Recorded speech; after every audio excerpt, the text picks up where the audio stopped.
So yan mga paps, for today's video natin, ituturo ko sa inyo kung paano magpalit ng tail light ng mga motor natin, no? So step by step tayo mga paps para masundan nyo at hindi kayo malito sa pagbaklas mga paps. So una mga paps, ang gagawin natin yan, tatanggalin natin yung dalawang tornilyo na yan.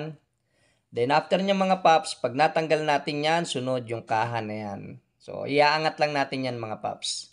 Then after nyan mga paps, meron pang dalawang tornilyo dito na kailangan nating tanggalin.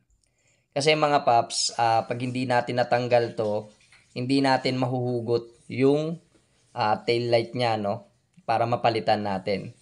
So after nyan mga paps, sa ilalim, tatanggalin din natin. Meron pang dalawang tornilyo dyan. So kailangan din natin tanggalin yan mga paps dahil hindi nga natin mahuhugot. Yan, katulad nyan. So yan, i-adjust natin ng konti mga paps para mahugot natin. Pipihitin mo ngayon yan mga paps, pakanan. Okay? Hindi yan hila Pihit, sabay hila. Okay. Ayan mga paps. So, pundido na yung tail light natin mga paps. Maitim na talaga. So, kailangan na talaga natin siyang palitan. Ngayon mga paps, pipress mo yan palubog bago ikutin. Okay?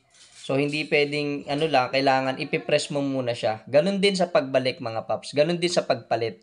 So, ipipress mo siya para pumasok yan. Ayan, sabay ikot ng pakanan. Then, okay na yan mga paps. Ganun lang kasimple mga paps. Napakadali lang magpalit ng tail light. So, yan. Pagka nagbabright siya masyado mga paps, ibig sabihin, nagpipreno tayo niyan. So, yun lang mga paps step by step process tayo mga paps. Napaka-basic lang yan mga paps. Sana nakatulong sa inyo, 'di ba? Sa mga hindi pa nakakaalam kung paano magpalit ng tail light, tipid na 'to mga paps dahil kahit hindi ka na pumunta sa pagawaan, kayang-kaya mo na 'to. So, yun lang mga paps, tipid tips tayo. Maraming salamat. Share my video mga paps. Salamat.